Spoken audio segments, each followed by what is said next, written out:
में जिन पदों को ऊंचा माना जाता है उनको हमें उस दृष्टि से देखना चाहिए। जैसे श्रद्धेय स्वामी जी महाराज अपने शिष्यों को जिन्होंने संन्यास ले लिया उनको पूज्य क्यों बोलते हैं? महाराज जी से बड़े थोड़ी हैं वो उम्र में, पूज्य तो उनको कहा जाता है ना जो उम्र में बड़े हों, ये तो उन्हीं के ही बच्चे हैं। लेकिन तो भी उन्होंने जिनको संन्यास दे दिया उनको पूज्य क्यों बोलते हैं? क्योंकि वो एक लोक की मर्यादा है कि जो सन्यासी होता है उसका पद सबसे बड़ा होता है, चाहे वो उम्र में छोटे भी क्यों ना हो तो भी वो पूज्य ही होते हैं। और उनको ऐसा कहते हैं तब ही उनके अंदर वो वरीयता आती है। किसी व्यक्ति को जैसा संबोधन करने लग जाते हैं वैसे उसमें गुण भी आने लगते हैं।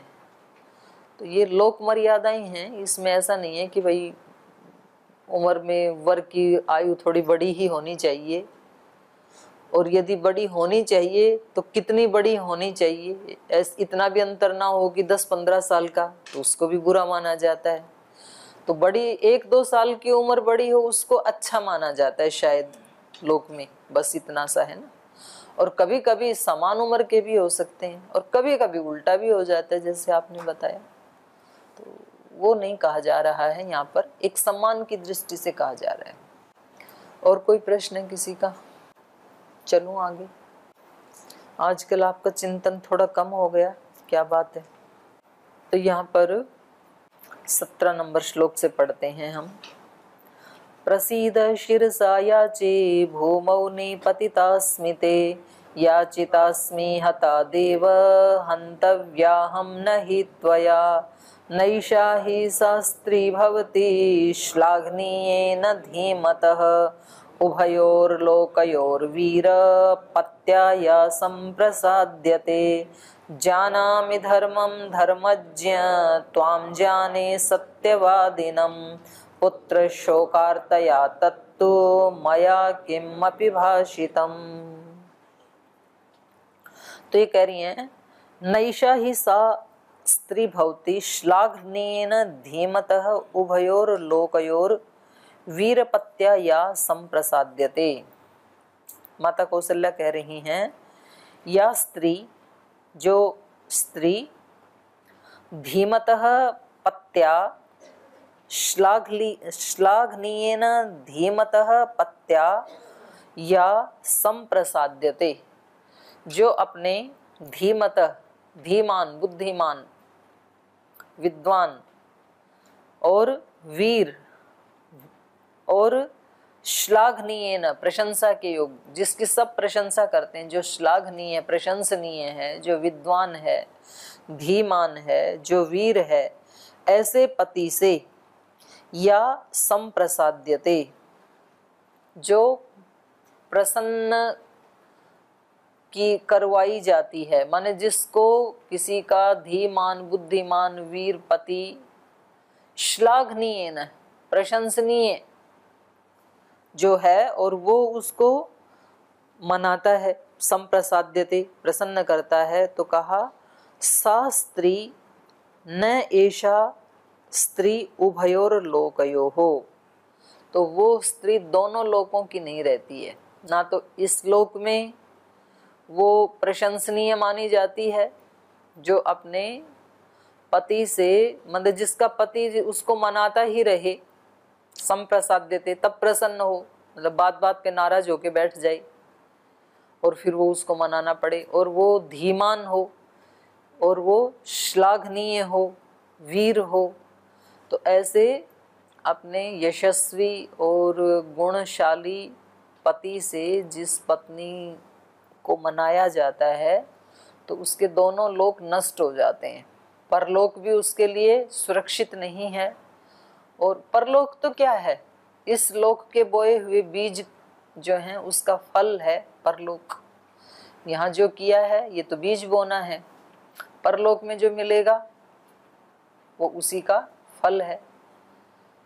क्लेश मूल कर्माशयो जात्यायुर्भोगा, जो क्लेश मूलक कर्माशय है उसका फल क्या है, जाति आयु भोग।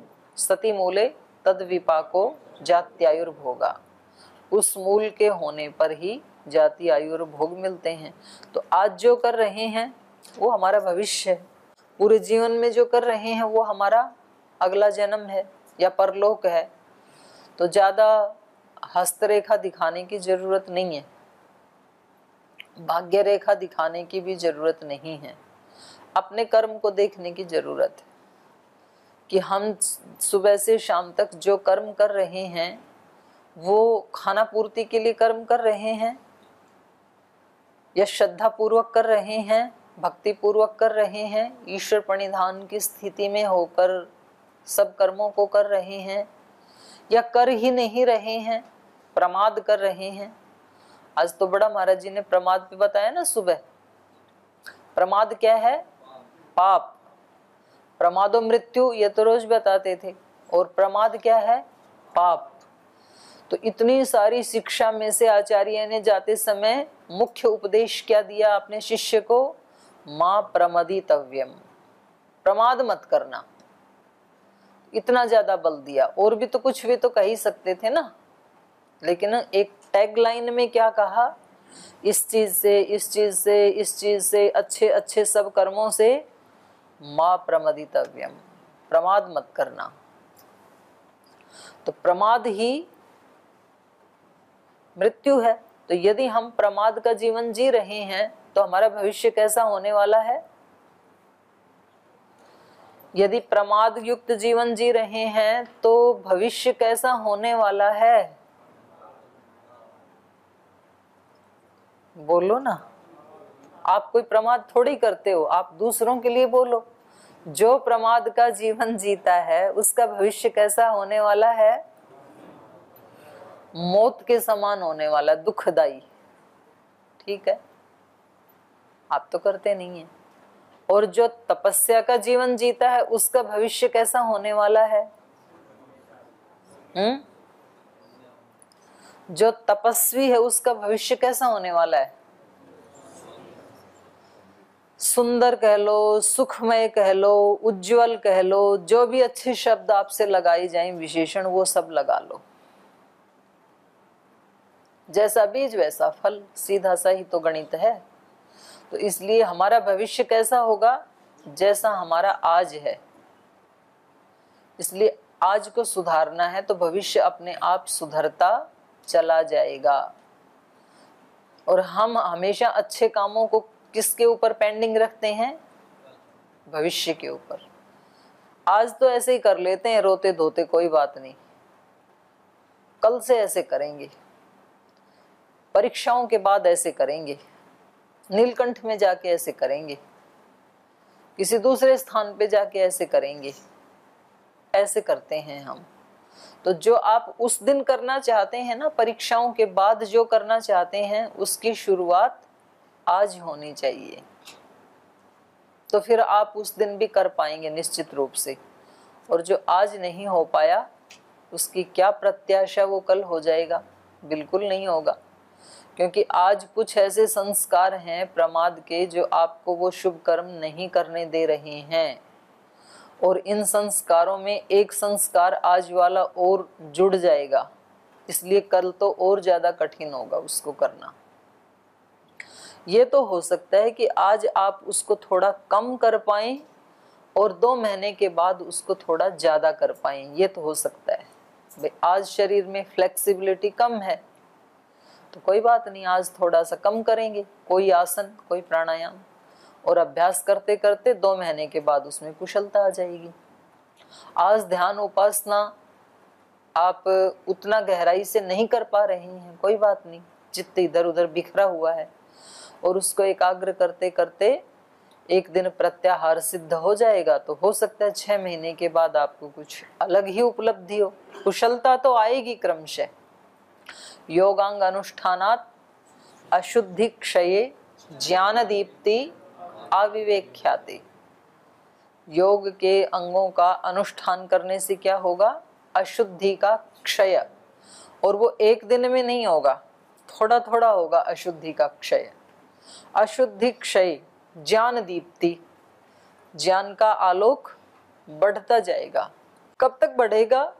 अविवेक ख्याति, जब तक आपको पूर्ण विवेक ख्याति ना हो जाए, तब तक, जब तक आपको आत्मा की अलग अनुभूति, प्रकृति की अलग अनुभूति सहज ना हो जाए, तब तक वो ज्ञान बढ़ता जाएगा। तब तक योग के अंगों का अनुष्ठान करते ही रहना। योग के अंगों का अनुष्ठान कब तक करना है? जब तक एमए पूरी ना हो जाए। एमए पूरी होने के बाद तो हम आचार्य बन जाएंगे, और आचार्य का सबसे पहला धर्म क्या है? यज्ञ हवन दिनचर्या का परित्याग, क्योंकि आचार्य हैं। तो हमने सीमा क्या बना रखी है? योग के अंगों का अनुष्ठान कब तक करना है? जब तक आचार्य ना बन जाए। आचार्य को तो 100% जीना पड़ता है। आचार्य हैं श्रद्धेय स्वामी जी महाराज।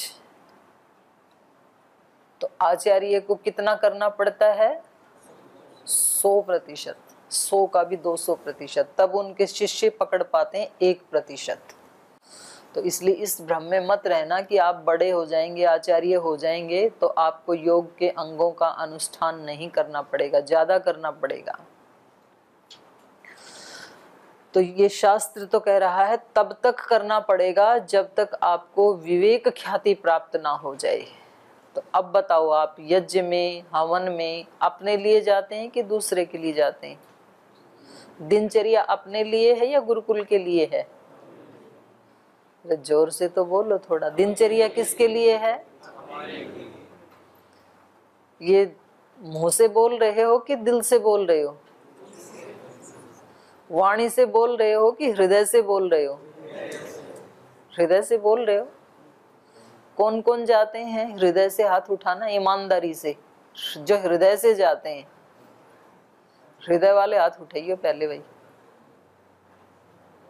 आप तो बड़े अभिनंदन करने योग्य ब्रह्मचारी सन्यासी हैं, नीचे कर लो। और जो हृदय से नहीं जाते वो हाथ उठाइए एक बार। बहुत अच्छी बात, सत्यवादी भी हैं कम से कम इस कक्षा में 4-5 ऐसे हैं।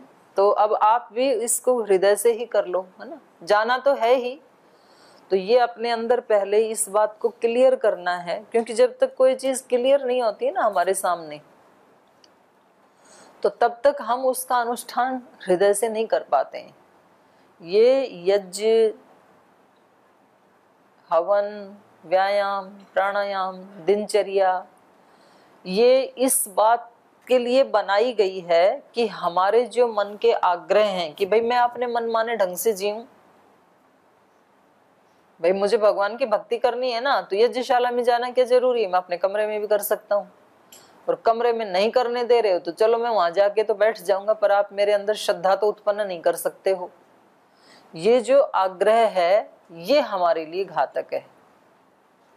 और जब हम जाते हैं और वहां हम ये बोलते हैं कि भगवान जी यहाँ जो मंत्र बोले जा रहे हैं उनका अर्थ तो मैं नहीं जानता हूँ, पर उनको मैं सुन रहा हूँ, कम से कम भद्रम करणे भी शृणुयामि, तो एक तो पूरा कर दिया मैंने, कान से भद्र तो सुन रहा हूं ना। अब इनका जो भी अर्थ है इन मंत्रों का, उसका फल या उसका अर्थ मेरे अंतःकरण में अभिव्यक्त हो, मैं उस ज्ञान से जुड़ूं जो इन वेद मंत्रों में ऋषियों ने प्रार्थना की है, उस ज्ञान की अभिव्यक्ति हो मेरे हृदय में। ये जो भाव है आपका, ये आपके भविष्य को उज्जवल बनाएगा। तो इस रूप में वो दिनचर्या हमारे लिए बहुत सुखदायी फल लाने वाली है। तो दिनचर्या का परिपालन करना ये किसके लिए है? दिनचर्या किसके लिए है? अब फिर मंदी होगी आवाज आपकी। दिनचर्या किसके लिए है? हमारे लिए है। और ये कब तक है? अविवेक ख्याते, ऐसे बोलो, कब तक है ये? जब तक विवेक ख्याति ना हो जाए तब तक हमें ये ऋषियों के बताए हुए पंथ पर चलना ही है। और जिस दिन विवेक ख्याति हो गई उस दिन चित्त अपने कारण में लीन और हम अपने स्वरूप में प्रतिष्ठित। बात खत्म सदा सदा के लिए। ये सारी समस्या है ही तब तक जब तक विवेक ख्याति नहीं है, अज्ञान है, अविद्या है। तो हमें उस विवेक ख्याति को प्राप्त होने तक थोड़ा थोड़ा ज्ञान बढ़ाने के लिए ज्ञान रूप भगवान से प्रार्थना करनी चाहिए, अभीप्सा करनी चाहिए। जैसा आदमी अभीप्सा करता है, जैसी प्रार्थना करता है, वैसा उसका जीवन बनता चला जाता है। प्रमादी के जीवन में प्रमाद आ जाएगा, पुरुषार्थी के जीवन में पुरुषार्थ आ जाएगा, वैसा ही चला जाएगा। इसलिए कभी भी जिज्ञासा छोटी नहीं करो, बड़ी करो। प्रार्थना छोटी मत करो, हृदय को छोटा मत रखो। ज्ञान कम है तो कोई बात नहीं, वो तो अनंत ज्ञान का स्वामी है ना, अनंत ज्ञान रूप है ना, तो उसी से मांगो कि हमें भी थोड़ा ज्ञान दो। हम तो समझ पाते नहीं है, हमें तो ये दिनचर्या फालतू की चीज लगती है। ऐसे रिजु भाव से, अर्जुन की तरह से रिजु भाव से भगवान से संवाद करते करते अवसर मिले तो अपने गुरु से करो, गुरु जी ना मिले तो अपने वरिष्ठ आचार्यों से करो। आचार्यों के पास भी टाइम नहीं है तो भगवान से करो। भगवान के साथ बातचीत करनी चाहिए, भगवान को मैसेज भेजना चाहिए। जैसे आप अपने प्रियजनों को मैसेज भेजते हैं ना, व्हाट्सएप पे भेजते रहते हैं कुछ ना कुछ, ऐसे मैसेज भगवान को भेजा करो। भेजे कभी आपने? एक ब्रह्मचारी हाथ उठा रहे हैं, बोले मोबाइल नंबर। मोबाइल नंबर वो आपके अंदर ही है, तो उसको मैसेज भेजो, उसको लेटर लिखो। कितना प्रिय संबंध है भगवान का, उसको पत्र लिखा करो, उसको मैसेज भेजा करो, उसके साथ बातचीत किया करो। और फिर आपका जैसे जैसे प्रीति होती जाएगी तो खैर योगांग अनुष्ठानात अशुद्धि क्षय ज्ञान दीप्ति अविवेख्याते, तब तक हमें करते जाना है। तो यहाँ पर ये कह रही हैं कि जो स्त्री अपने धीमान वीर श्लाघनीय पति से प्रसन्न की जाती है तो उसके तो दोनों लोक ही बिगड़ जाते हैं। तो ये दोनों लोक के ऊपर ये चर्चा मेरे को ध्यान में आई कि भाई परलोक कैसा होगा या भविष्य कैसा होगा, वो आज के जीवन पे डिपेंड करता है। जैसे कौशल्या माता को पता लगा कि त्रुटि हो गई, ट्रैक से इधर उधर हट गई, मैं तुरंत अपने आप को करेक्ट कर लिया। महाराज जी ने 2 दिन पहले बताया था ना, जैसे ही कोई गलती हो तुरंत उसको पकड़ के स्वीकार करो। नहीं तो समस्या ये है कि गलती पकड़ में आती नहीं, आ भी जाए तो स्वीकार होती नहीं। अहंकार के कारण हम गलती, हमें पता है गलती हो गई तो भी हम उसको ठीक सिद्ध करने के लिए डिबेट करते हैं। नहीं ये मैंने इसलिए ऐसे ही किया, अरे गलत है कि नहीं ये बता ना। बोले हाँ गलत तो है, तो ये बताओ ना कि आगे नहीं करेंगे या नहीं करने की कोशिश करेंगे। आप इसको ढकने की कोशिश क्यों कर रहे हो? और व्यक्ति को कम से कम अपने साथ जो अपने अंतःकरण में जो संवाद या अपना एक अकाउंट चल रहा है उसमें तो कोशिश करनी चाहिए आज की भूल को आज रात को सोते समय खत्म करके सोना चाहिए। खाता जोड़ना नहीं चाहिए आगे का। आज दिन में आपने किसी से कुछ बोल दिया और आपको उस समय तो आपने किसी भावावेग में बोल दिया, लोभ का, क्रोध का, मोह का, आसक्ति का, शोक का कोई वेग था और उसमें आपने बोल दिया, पर आपको पता है कि ये ठीक नहीं बोला गया, तो रात को सोने से पहले उससे क्षमा मांगो उस व्यक्ति से, मन मन में। वैसे नहीं मांग सकते हो तो वैसे मांगने के लिए तो बड़ी हिम्मत चाहिए। हिम्मत है तो वैसे भी मांग लो, बड़ा है तो भी मांग लो, छोटा है तो भी मांग लो। आपसे कोई त्रुटि हुई तो, आपसे कोई ऐसा भाव उठाया गया, बोला तो नहीं आपने कुछ भी, पर कोई विचार ऐसा आया किसी के बारे में, तो सोने से पहले उसको वॉश आउट कर दो। अपने चित्त को पवित्र करके ही सोना शाम को। जैसे शाम को सोते समय माताएं घर के सारे बर्तन आदि सब साफ करके, आजकल तो खैर वो डाल देती हैं सिंक में, खाना खाया शाम को सब लोगों ने, सब बर्तन सारी रात झूठे पड़े रहेंगे सिंक में। और क्योंकि काम वाली कल सुबह आएगी, रात को आ नहीं सकती, तो वो कल आकर के बर्तन धोएगी। तो समझ लो कि इस घर में ये सारी रात दरिद्रता और दुख इकट्ठा हो रहा है। छोटी छोटी चीजें हैं ये, झूठे बर्तन कभी नहीं छोड़ने चाहिए। आप में कोई ऐसा करता हो कि अपने कमरे में खाना ले आया और फिर सारी रात दूध का गिलास थाली वहीं पड़ी रहेगी, तो समझ लो कि नेगेटिव एनर्जी आपने अपने पास रख ली है।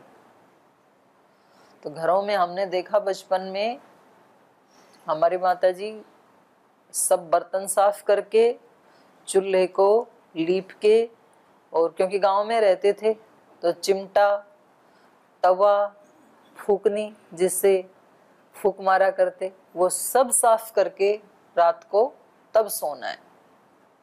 और चूल्हे को तो फिर एक बार वो बाल्टी में पानी से डाल के रखते थे, सुबह उठ के फिर पोत देते थे एक बार, तो एक अलग एनर्जी मिलती है उससे।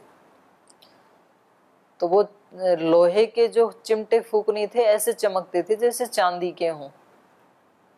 ऐसे व्यक्ति को ना साफ सुथरा रखना चाहिए, नेगेटिव एनर्जी नहीं होनी चाहिए। तो ऐसे ही जैसे बाहर की चीजें साफ सुथरी करके सोते हैं, वैसे ही व्यक्ति को अपना चित्त भी साफ करके सोना चाहिए रात को। पीछे का जो जुड़ गया, आगे का नया नहीं जोड़ना। तो जो दिन भर में कोई त्रुटि हो गई उसको आज ही खत्म करके सोना है। किसी से क्षमा मांग लेनी है और किसी को क्षमा कर देना है, दो ही तो काम करने हैं बस।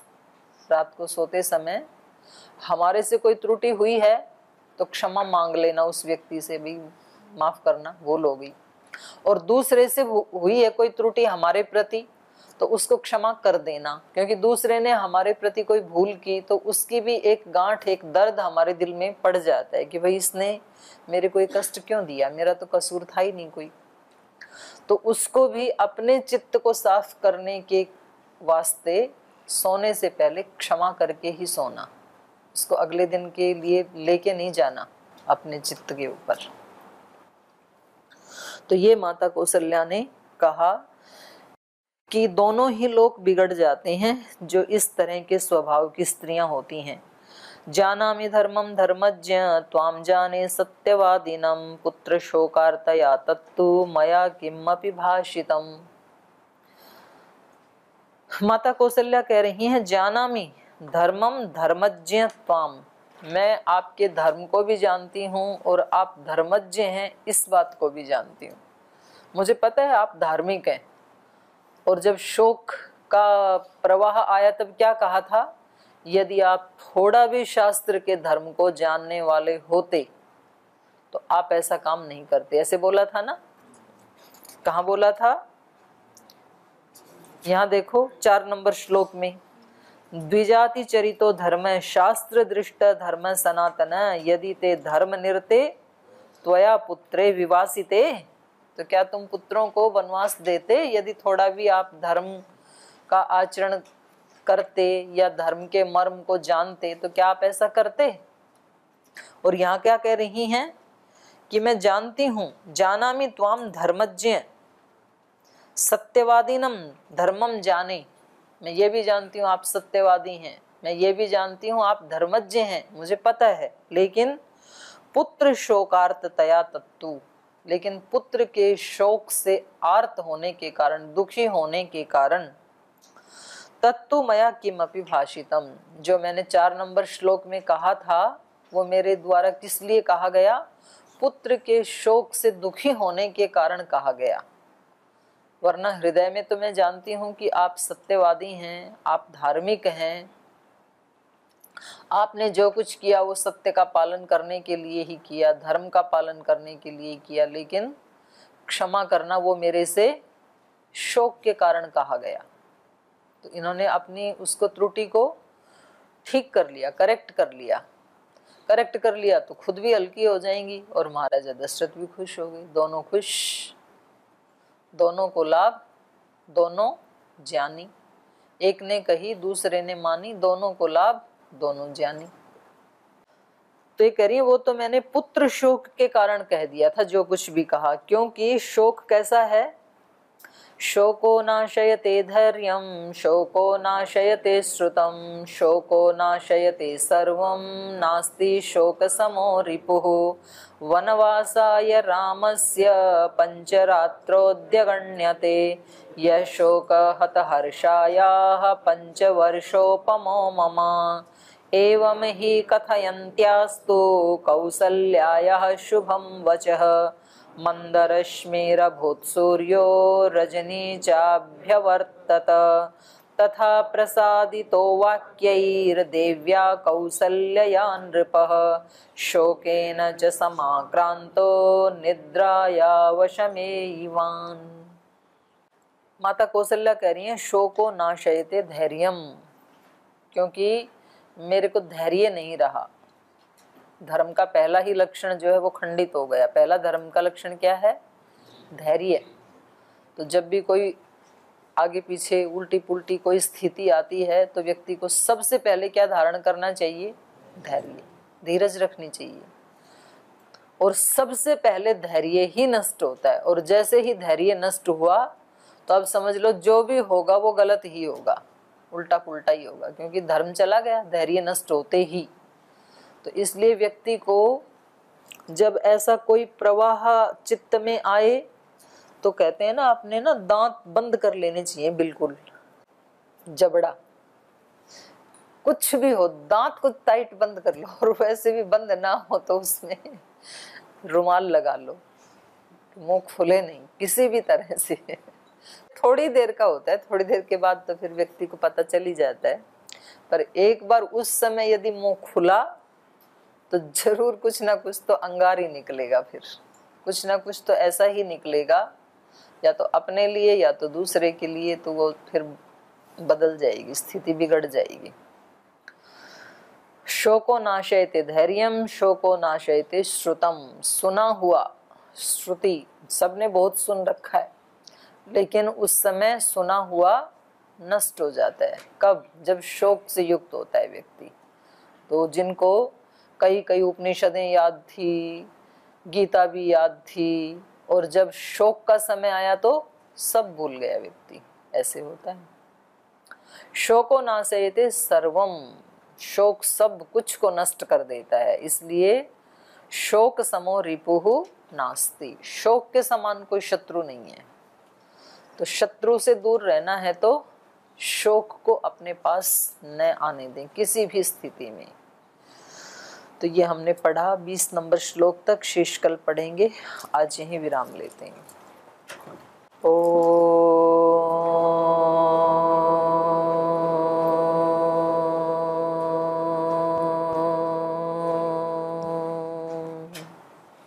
शांति शांति शांति।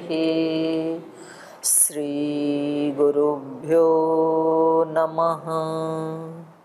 तू ही माता तू ही पिता है, तू ही बंधु तू ही सखा है, तू ही माता तू ही पिता है, तू ही बंधु तू ही सखा है, तू ही है करुणा निधान। हे राम हे राम हे राम हे राम। तू अंतर्यामी सबका स्वामी, तू अंतर्यामी सबका स्वामी। तेरे चरणों में कोटि प्रणाम। हे राम हे राम हे राम हे राम। तू ही दुख त्राता विश्व विधाता, तू ही दुख त्राता विश्व विधाता। तेरी शरण में है विश्राम। हे राम हे राम